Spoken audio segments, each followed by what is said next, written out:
Hi there. How are you? Good. How are you? I'm good. I chaired a day at the Dubai Active Show, and you were on the panel, one of the panels, and I was Right. really blown away by your depth of experience and your take on things. And you have been obviously following everything to do with fitness and health and wellness for so long and embedded in it. First of all, you've just done so many things like being a CEO, being a coach, being an athlete yourself. Are you familiar with the term multi-potentate or multi-passionate? I am not fully, but I have heard the term and understand the basics of it. So yes.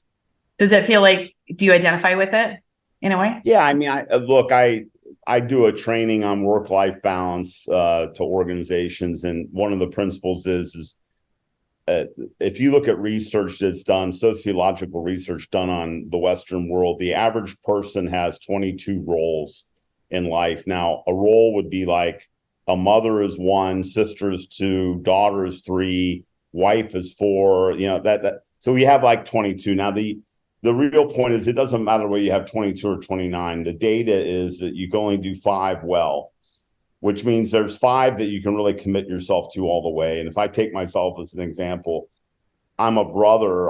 Got brothers and sisters, but I'm a pretty bad brother. I mean, we talk on the phone, we have some Zoom calls, but I don't go back for every wedding, every funeral. I'm not the best father. I'm not the best brother, but I dedicate myself to being a father, to being a husband, to being a businessman. So I do believe you can have five roles in your life that you're really good at, and that's what I try to consciously manage. And that's part of that multi-passionate concept, which is you can have five, you can't have 10, but you can have five that you can go after and pursue. And for me, being a coach is one of them, and being a competitive athlete is one, being a CEO is one, being a husband is one, and being a father is one. That's all I do well. The rest, I'm a terrible uncle, I'm a crappy cousin, I'm a rotten brother, but I do those five with full intent. That is very, very helpful because I think so many people are fragmented and trying to do too many things and trying to be too many things. And of course, in social media and media, you just see people who seem to be killing it on all fronts. So it's really helpful to help people winnow down and realize that the data backs up that that's what we can do. Well, if I had a dollar for every time I saw people on social media posting their perfect marriage and then there was a divorce like 3 months later, I'd already be retired. So, social media is nothing but a mirage of, very few people are transparent. It's putting on the show that their life is everything's perfect and and all that. So I don't pay much attention to it. I think the reality is that we all have too much to do, and so you have to pick and choose, and that means upsetting people and people feeling down. And there's people in the US who say, Uncle Jim, I can't believe he didn't come to my wedding, I'm so mad at him, I'm never going to talk. Okay, I can't be a father here and be a good uncle there. That you do all this stuff. You have to pick and choose your battles. So that for me is important. And so there, like I said, there's the five I do, but the rest I send cards and write emails, but that's about all I do. Was there a time in your life when you tried to do more? Absolutely. And that's when you hit all these. That's why it's part of a work-life balance training, because people will come and say, you really seem to have the balance and have perspective. And I say, yeah, but again, I pick and choose my battles. I see people that every single family thing that occurs, they got to be there, and then they're killing themselves in that, where you have to, you know again, I probably come at family from a more of an American Western view, which is, just because someone's blood related doesn't automatically mean that they're the most important thing in your life. I mean, I've got family members, I love them all, but there's a lot of them I don't like. And and so that you have to pick and choose on these things, and you have to pick who's important and why. And it's not often easy, but if you try to please everyone, that's a recipe for a complete mental stress and overload, This in is my really, opinion. yeah, this is really relevant for a lot of expats who live here, right? Because we always have this sort of I don't know whether you do anymore, this underlying guilt that we've chosen to not live where we're from. And I think I know myself, I've twisted myself in knots for many of the 15 years here, trying to get home for everything that you've said, because my overall guilt is that I left.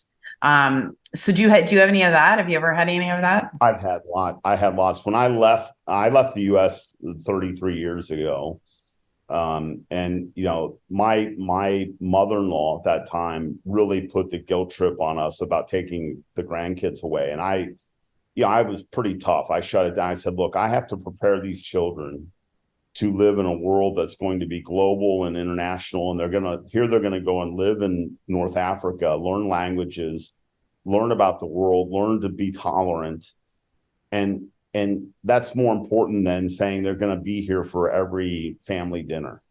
And I've said, I'm doing this for my kids and I'm going to do it. And that's the way it's going to be. And these are my kids, they're not yours. And you'll have to enjoy and appreciate the twice a year visits. And she went silent. And then in the end, she admitted to me, you were right.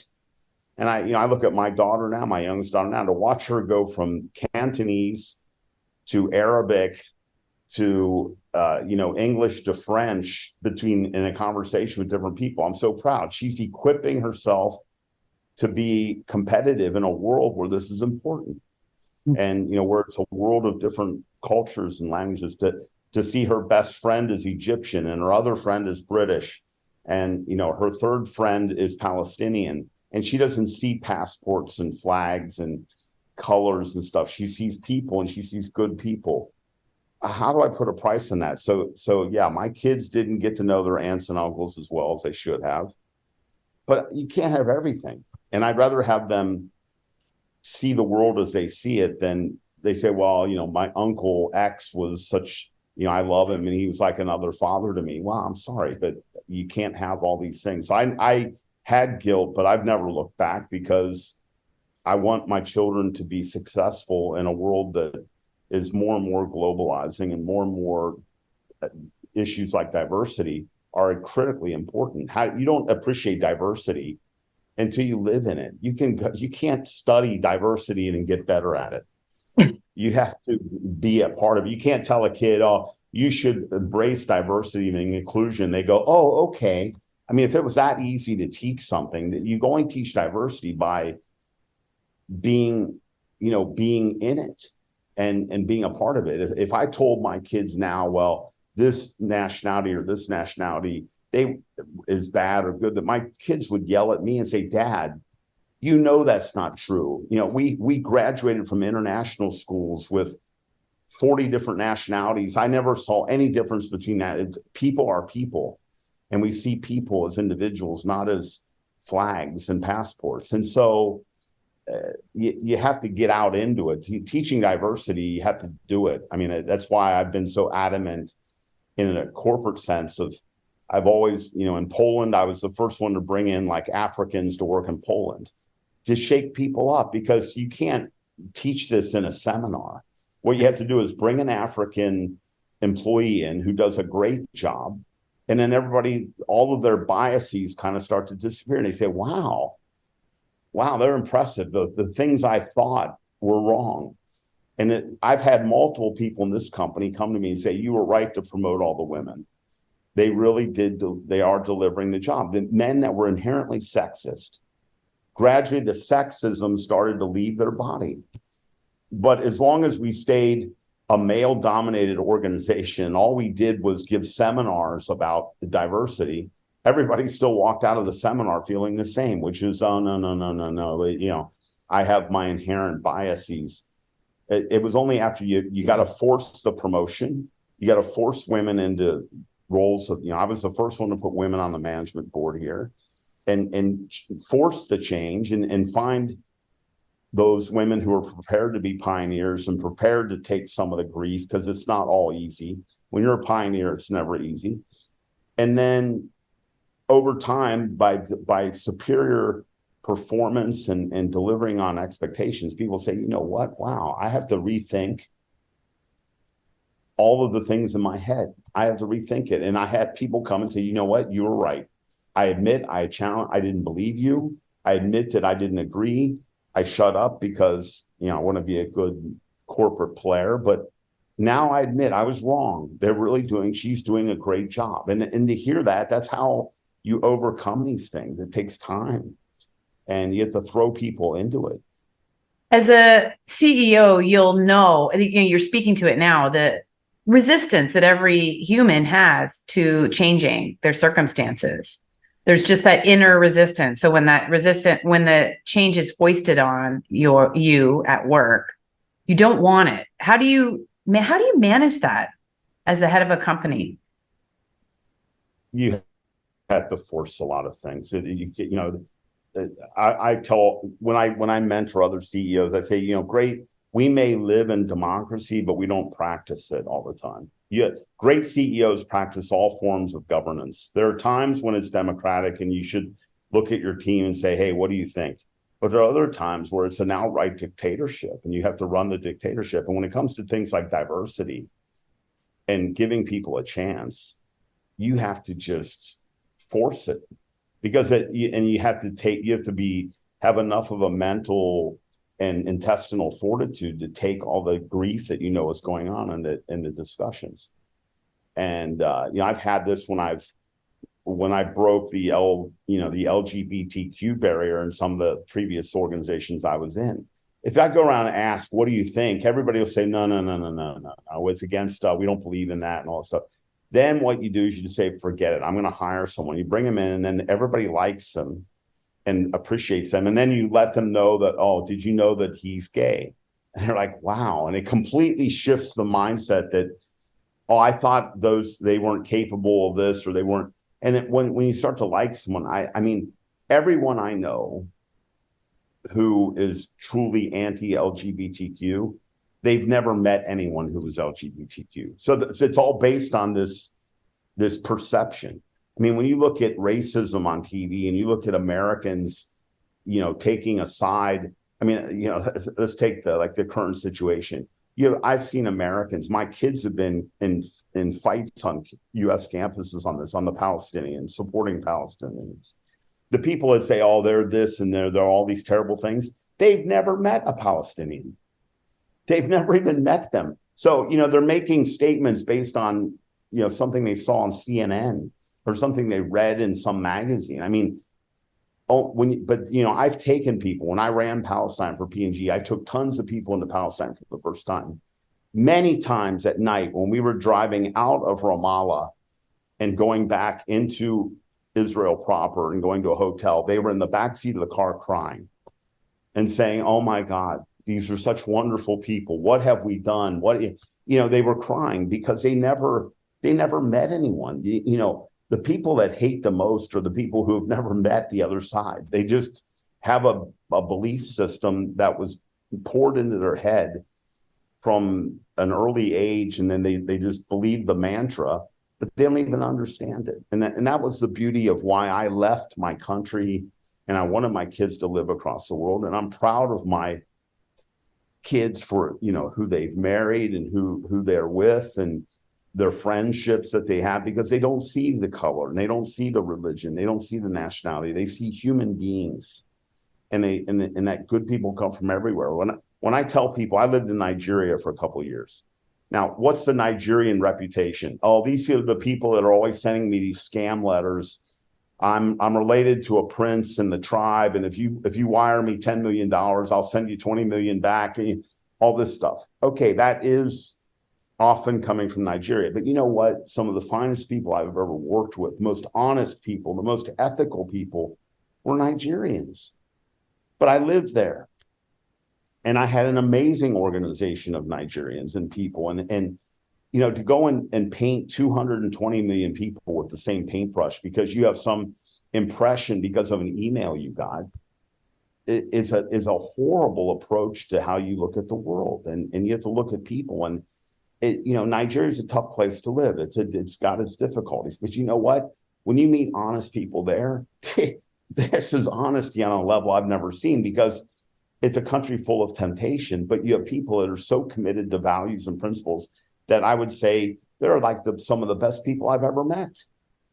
because they have temptations. They say no to temptations every day that would weaken any American or anyone on a different level. And it's interesting. There's data in the US, which immigrant groups recently are doing well in the US. Like they look at per capita income and education levels. When I saw the data, I wasn't even shocked. The data was the number one immigrant group in the US in terms of making progress are Nigerians. And I wasn't even shocked because Nigeria is a tough place to live. When these people, I've helped a few Nigerians move to the US, when they get there, they say, I'm not going to fail because I've got a chance now in this amazing country to take advantage of things and to learn and get an education and become an executive and start my own company, things I could never do in Nigeria. I got a chance. I'm not failing. And I sent this young girl I met on the streets in Lagos running, and I coached her and helped her get a scholarship. When she went to the US, she finished number one in her class. Then she went and got her master's degree, finished number one. Now she's getting her PhD. And, she was just an average person in high school. But when she got to the US, she said, I will not let you down, Mr. Lafferty. I will not let you down. And I sponsored her and gave her the money and stuff. She is completely over-delivered on every expectation because she said, I'm not going to ruin this chance. I got a chance to change my life. I'm not going to give it up. And compare that to lots of American kids I know who take everything for granted and think they deserve a great life with no effort. And they sit around. They don't even appreciate this amazing opportunities that they have. But it takes a Nigerian kid. And that's why I think immigration is wonderful. It keeps you hungry. It keeps you understanding why these free societies are so amazing. Yeah. So, well, whenever anyone asks me why I live over here, it's everything you said. It's just a beautiful thing. And I feel like it's one of the most beautiful decisions that I ever made because there's the you before you leave. And then there's the you after you've lived abroad for many years. So, okay. You had your own health challenges. Can you talk to me a little bit about what happened and how you overcame them? Well,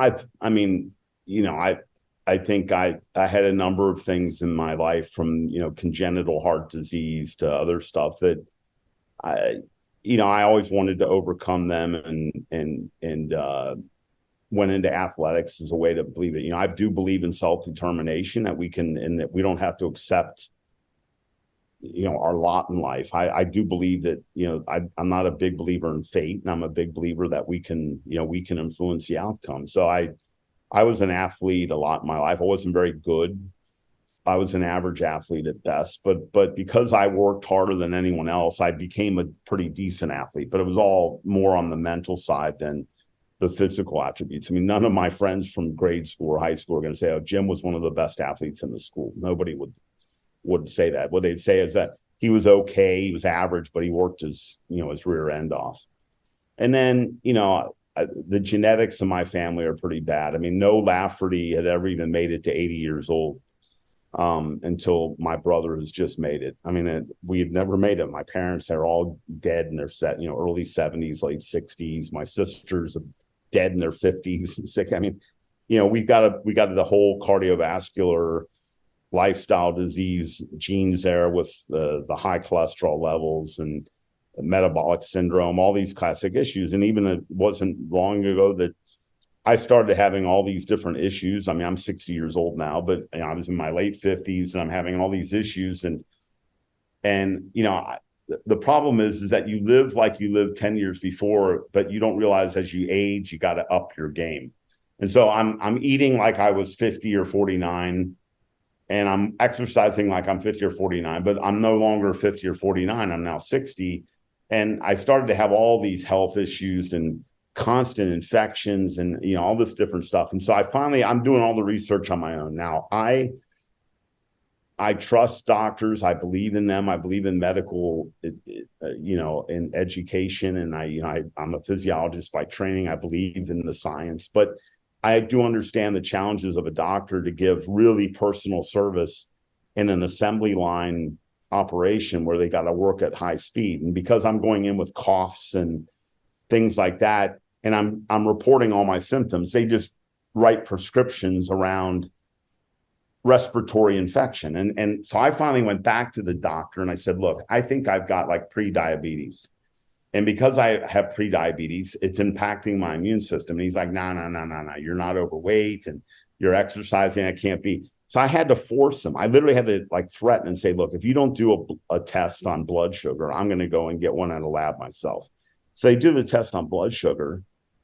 And, 100 fasting blood sugar of 100 is your baseline to measure, whether you're diabetic or pre-diabetic or, you're normal.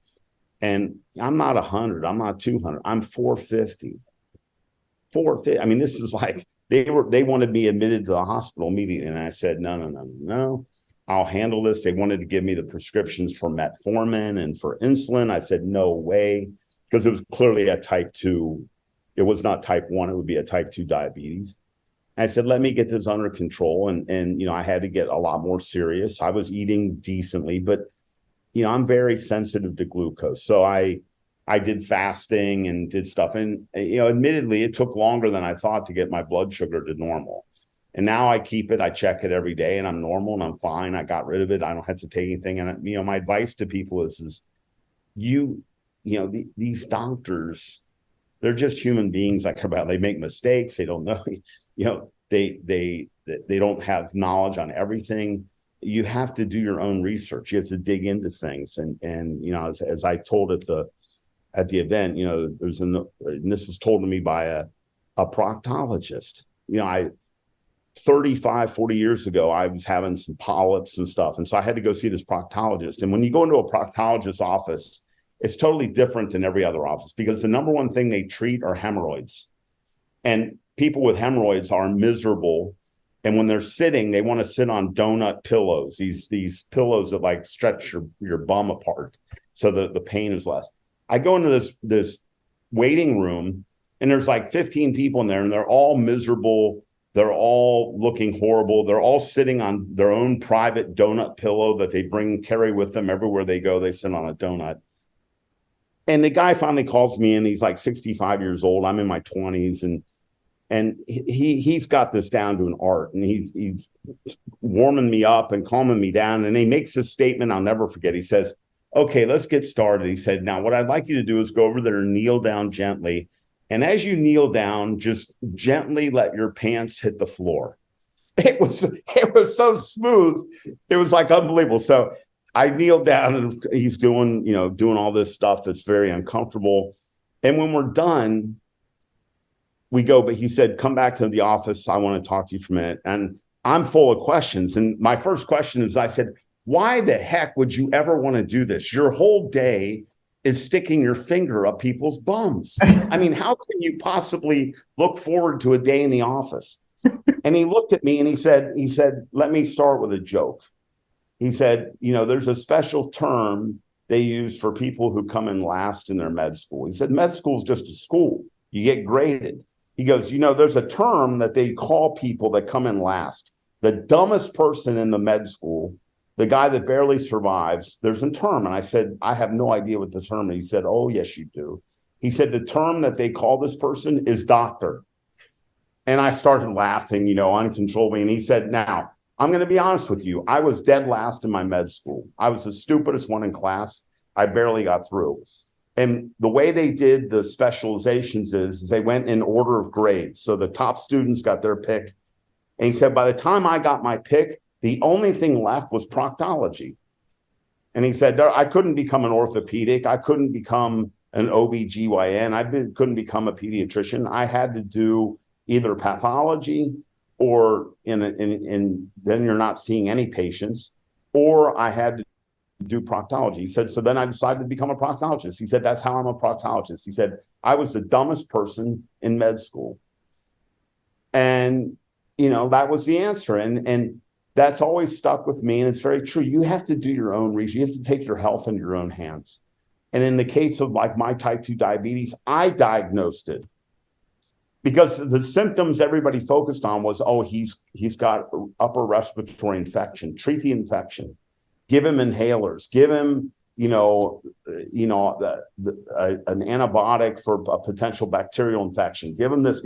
Nobody was looking at the underlying thing. Why is his immune system crashing? What's happening? So I have to do that. And I tell people, you got to take your health in your own hand. These people that go in to the doctor and they put them on a pedestal, and everything they say, that their health is never as good as the people who also take an active role. Mm-hmm. And because the medical profession is also really science-based, natural solutions that have not been proven completely, they just write them off out of hand.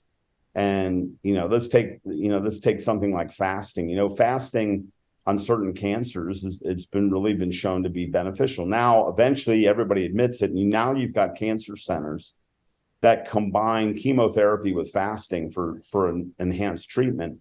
But this took years and years and years before anyone would acknowledge that fasting could play a role in certain forms of cancer. Not all, but in certain forms. So, I think that's the start point is we have to, as people, take responsibility for our health. And I'm a firm believer, if you don't have your health, you don't have anything. I mean, the Dalai Lama said, the Western world fascinates me. You spend all your time collecting money and ignoring your health. And at the end of your life, when you don't have your health, you spend all your money trying to buy it back. And he's right. We're pretty foolish on this. I think you take care of your health. I lecture 30-year-olds all the time, and I tell them, look, if you can't get your act together at 30, you're done, because it gets so much harder. When I was in my 20s and I put on my first weight, I went from 6 pieces of pizza to 5, and all the weight came off. Then in my 30s, I had to go from 6 pieces of pizza down to 2 to lose the weight. In my 40s, I had to say no to pizza altogether. And at 50, if I look at pizza, I get heavy. So, you have to adapt with every decade, and you have to take this stuff in your own hand. And so a 30-year-old or a 35-year-old that's already struggling with their health, I'm 60 now, it only gets much worse. So get your act together, have a sense of urgency and get on with it, because you'll be an issue. And there was a debate on LinkedIn the other day that I got into about ageism. I don't even believe there's any ageism at all. I don't believe in age discrimination. I don't think there's anything. I think what people hire, I look at myself, I hire energy. If you're 60 and you take care of yourself and you come in here with vigor, I'm going to hire you. But if you come in sweating profusely and you can't walk up one flight of stairs, what am I sitting there thinking? When is he going to die? Is my insurance going to go through the roof because this guy lives in the hospital? Can he handle the strain I put on him? Because we got to deliver the numbers. We have shareholders and we have to please the shareholders. Is he going to be able to handle the stress and the daily workload? Is this guy going to be able to get up at 8 a.m. and go out and walk stores? And if the answer is no, I don't hire. It doesn't matter whether he's 60 or he's 35. It doesn't matter. And so, my advice to these older workers like myself is you got to keep your health. If you want to be employable, you have to keep your health in the game. It's not about your age per se. It's that they're terrified about what you represent. You represent a risk. You can't do the job. They can't put pressure on you because they're constantly afraid they'll kill you. They're afraid you're going to keel over dead in the middle of the office. You're afraid that your insurance premium, this is the issue. So if you've let yourself go and you're 55 and you can't get a job, it's not the fault of a bunch of age-related discrimination employers. That's not true. It's your fault because you let yourself go. And I didn't. I still get offered every week to go and do a different role, and everybody knows I'm 60. But how do I answer the age question? They ask me, how old are you? I always say the same thing. I'm 30 with 30 years experience. They break out laughing, and I say, I can kick the butt of any 30-year-old you want to put here. Hours, workload, stress, in the weight room. Let's bring it on. Bring it on. But that's choice. That's not, it's not good genetics. I mean, I come from the worst genetics out there. It's choice to get up and exercise and to do these things. And so, if you're an older worker, forget about blaming everyone else that they are discriminating on you. Get your act together and get fit. And I got my head of supply chain here, who's now finally going to retire at 66. The guy can beat every single person in this company pretty much in exercise. And he told me yesterday, we had a private chat, and he said, I'm in the best shape of my life at 66, going on 67. And he used to work for me in his 40s when we were both at Procter and Gamble. He looks great. He looks so much better at 66 than he looked at 42. And he took his life into control. He works out every day. He eats right. I see him sitting here eating a salad, while everyone else has got sharing a big, super thick pizza. The guy, he's ready to keep working till whatever. He's only retiring a little bit because his wife and the grandkid, everybody wants some more time, but he's ready to go, full of energy every day. I love to hear you say this. I love. You're 75. I'm 53, and you hear a lot of people, like, ageism seems to me just the next thing that we can use to blame other people for why we're not getting what we want. And, you often hear women saying they feel invisible at this age. And I sort of think, well, I suppose, there's certain periods when I've been ignored my whole life. I couldn't blame being older for them. And so I think it's really interesting that you say that. And powerful, because there's a large ageism lobby. I'm not surprised you got into a conversation on LinkedIn, because I'm seeing it every day. Ageism is the next ism. It's the last ism. So it's really cool to hear you speak that powerfully about it. You have to believe it, right? Like you have to not see ageism. I think you have to just go la la la la la la. I don't see it, but you have to be serious. So you have to meet the expectation. If you're going to go and say, I'm 30 with 30 years experience, you got to back it up. Yeah. I mean, It's not just talk. You have to say, okay, look, I'm running marathons, or I'm winning weightlifting competitions, or, I haven't missed it. I mean, I tell people I haven't missed, I think in 37 years, I've only taken like 3 sick days. That's the day, the proof in the pudding. Okay. Is how many sick days do you take? How's your health? How's your energy level? Again, let's come back to young people. I don't drink any caffeine. First, because I hate the taste of coffee anyway.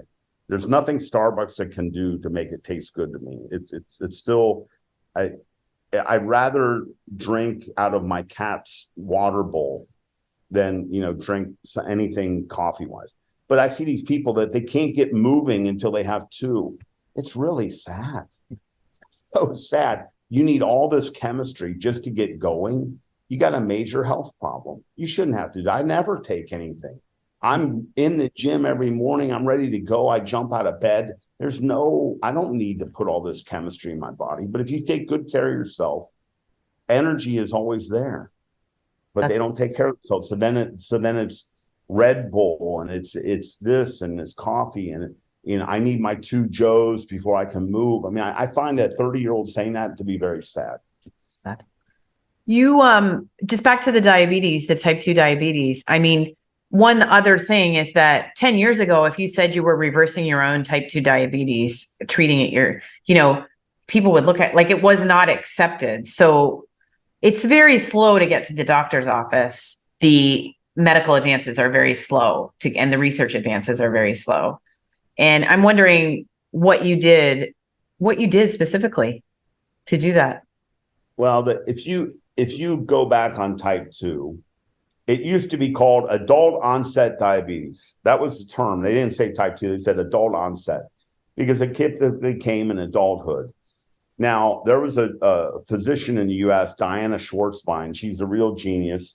She wrote a ton of papers 20, 30 years ago that said, we will see children with type 2 diabetes. And she was laughed off the stage at medical conferences because doctors would say to her, well, that's pretty stupid. It's called adult onset for a reason.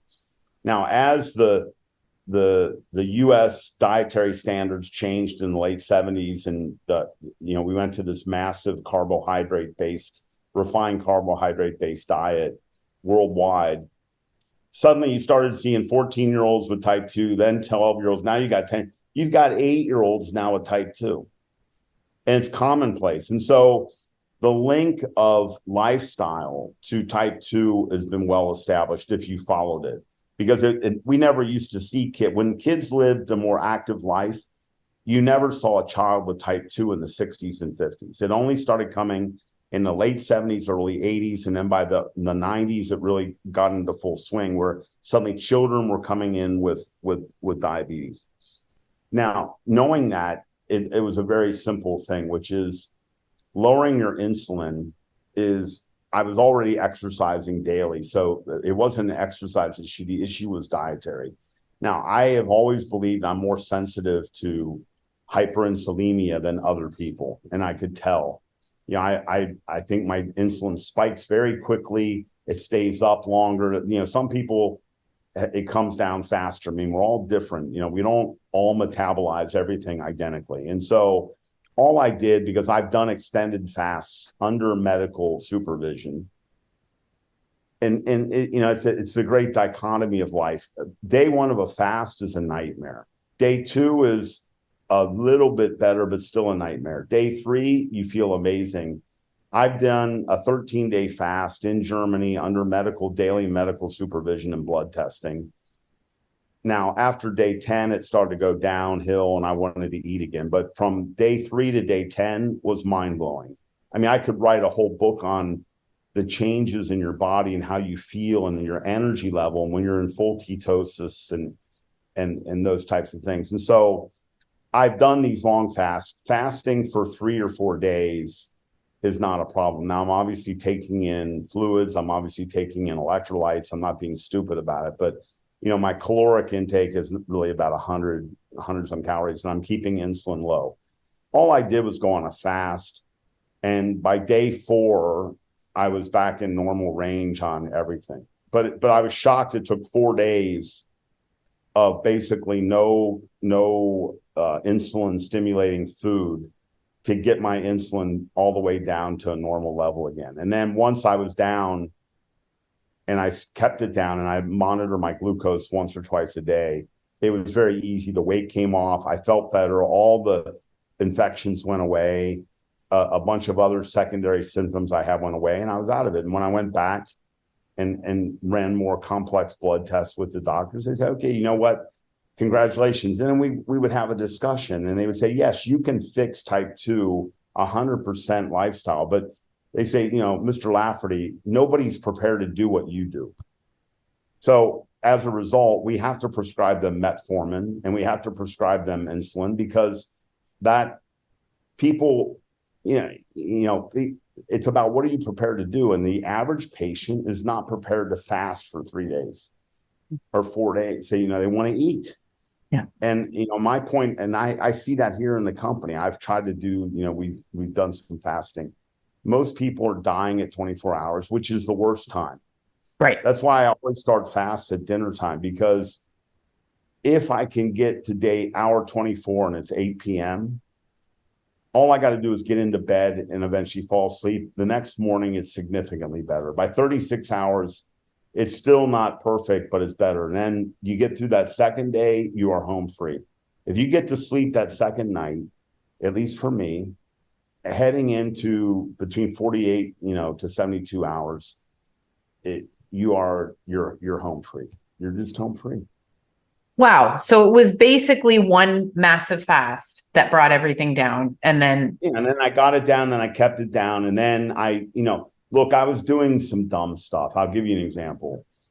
When I was a kid, soft drinks, I might drink 4 or 5 a day. Now I eventually brought that down to, for a time 0. And then I would go back and say, I do love my ginger ale. I would make it like a commitment. I'll have a ginger ale every other day or, every 2 days. I was back to having like a ginger ale every other day. And that was just too much. That's just too much sugar in that bottle. And so what's my learning? I can't have it anymore.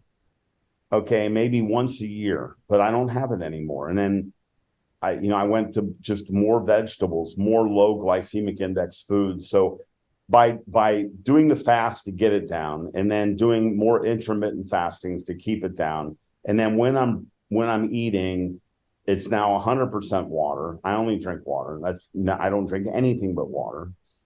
And by mixing and tightening up what I'm eating when I'm eating and looking at glycemic index, it was fine. It's down I'm at 90 all the time I take it, I'm at 90, 85. I keep it very steady.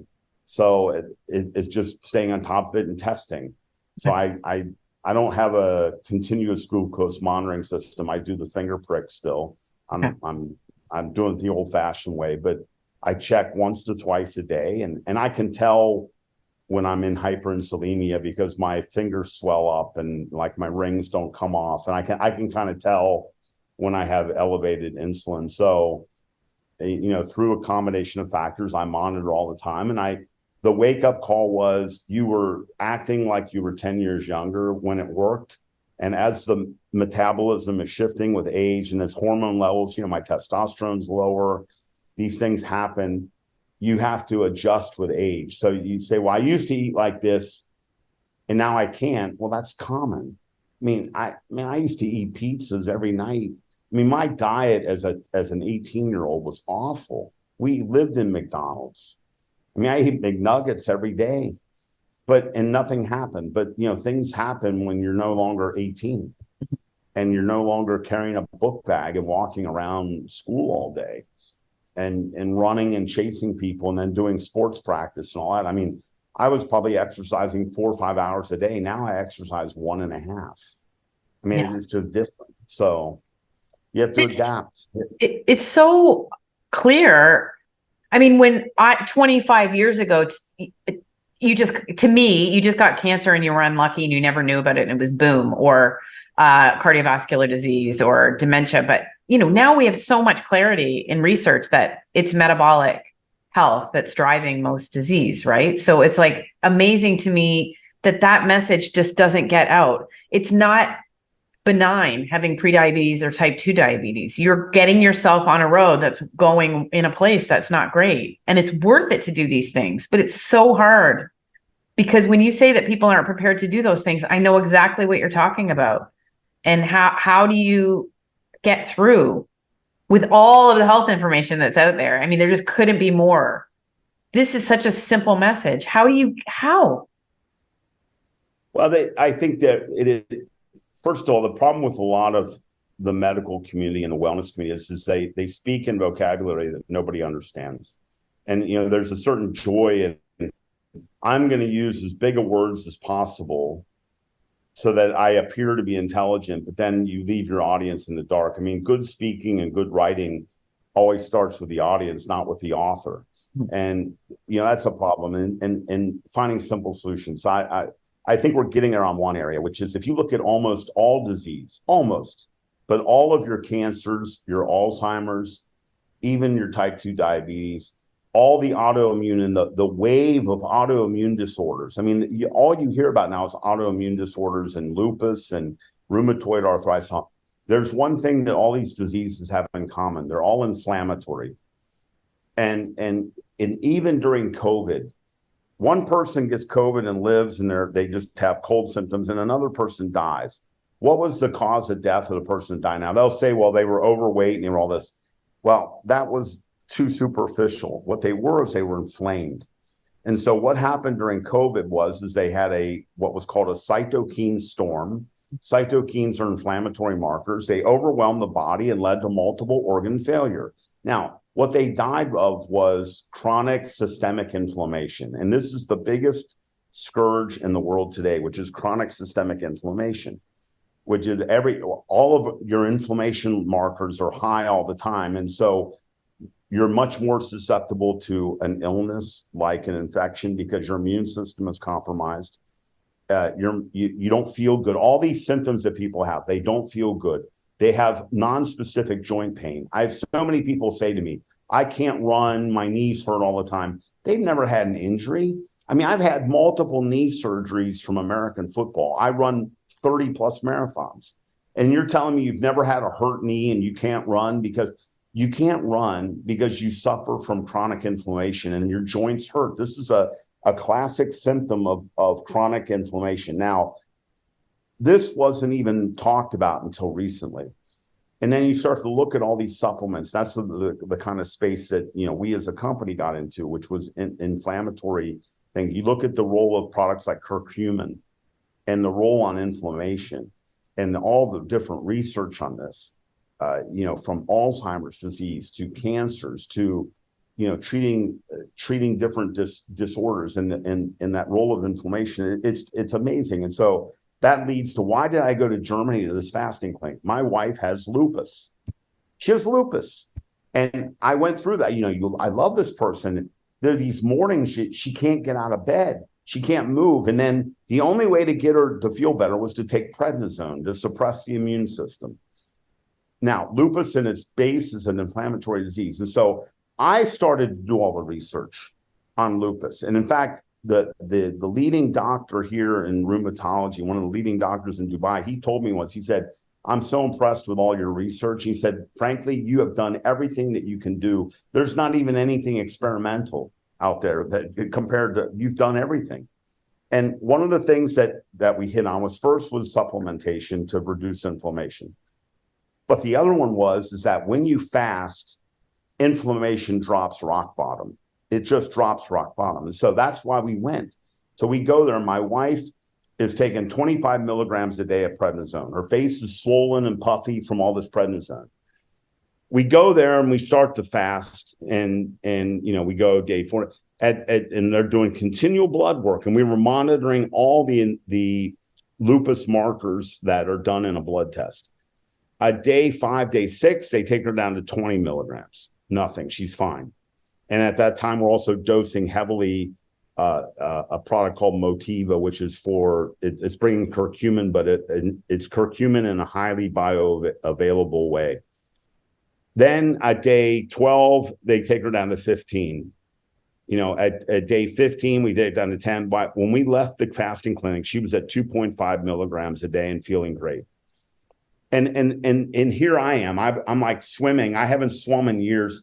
When I would swim, I could swim maybe 1,000 meters, 40 laps without, then my arms are falling off from like fatigue. I'm in the pool on day 10 swimming. I get the 40 laps, 50 laps, 60 laps, 80 laps, 100 laps. My arms are fine. I can keep going. And I realize I have no inflammation in my joints. And so I can go on and on and on. I stopped at 3 kilometers just because I had to go to with my wife to get, our blood tested. But it was unbelievable when you bring your inflammation down, how good you feel. Yeah. The body's working and controlling inflammation. If you talk to all these doctors in the medical wellness association, say controlling inflammation is the name of the game. And when you look at how people eat in our society, this is the foundation. I see people inflamed all the time. And what do they have? They're tired. They need coffee. They have joint pain. They're always hurting. Oh, my knees hurt. My hips hurt. Why do they hurt? Were you in a car wreck? No. Have you ever had an injury? No. Well, then why do you think your knees just hurt for no reason? Or weird skin rashes or problems with toenails and fingernails, people are saying to me. I'm like, this is not random. Like, this is, a rosacea and like eczema, like all these things that people don't connect are all connected. It's all inflammation. And so when I got on this thing of I'm going to fast and I'm going to supplement anti-inflammatory products like curcumin, like betulinic acid, the key which is in mushrooms, key anti-inflammatory products. I went and proved, and I did all this online. When I was turning 60, I did this whole battery of best advice from the medical wellness world. I brought all my blood markers down to the same level they were in my mid-20s. All of them. Kidney function, liver function, inflammatory markers, HDL, LDL, triglycerides, I did a full battery of blood tests. I brought everything down where I returned my body to the age of 30 on a physiological basis. And I'm keeping that. And that's why I feel good all the time. And it feels good to feel good, but you have to make those sacrifices. And smart supplementation is a part of it because it helps you to control inflammation. And that is the name of the game. And that's, if you look at the majority of the diseases that are impacting our society today, they're inflammatory based. I mean, Alzheimer's at its core is brain inflammation, massive levels of brain inflammation. Helping manage inflammation in the body then helps to alleviate, to a degree, those types of effects. So, the foundation of almost every cancer is inflammation at its base. Yeah. At its base. So managing inflammation helps put you in a more prophylactic position and in a preventative position. So, this is stuff that's coming, and I push people very hard to understand the role of inflammation, to understand the symptoms of inflammation and help to manage that. And that's what killed the people during COVID. The people that were highly inflamed to start couldn't fight off the infection, while another person completely had nothing more than cold symptoms. It was based on their core level of inflammation when they contracted the virus. So this is important stuff, and it's something that we can do on our own through diet, through nutrition, through fasting, and certainly through supplementation. Well, I love your take. It's very inspiring and no nonsense and common sense. So watch your inflammation. Ageism is a construct. You can only do five. An excuse because we don't like the outcome. And you can only do 5 things really well. So focus. Yeah, 5 rolls. The 5-finger rolls, they fit on one hand. You said a lot. Yeah. You said a lot more than that. But also, if you're going to fast, it gets way better at 36 hours. So hang in there. Don't quit after 24. It's a waste. Yeah. But do it under a medical supervision. I mean, there are lots of great clinics. I went to the Buchinger Wilhelmi clinic in Germany. They're like the founders, the godparents of fasting. And, do it under supervision and, have your doctor involved, but and certainly watch your electrolytes and you got to take fluids and stuff like that. But yeah, fasting is an amazing thing. It's a life change. I understand why all the religions in the world fast, because it's truly a religious experience. It truly is. It's just shocking how good you can feel. Well, thank you so much for talking about your health and your outlook. I really appreciate it. Well, thank you for having me.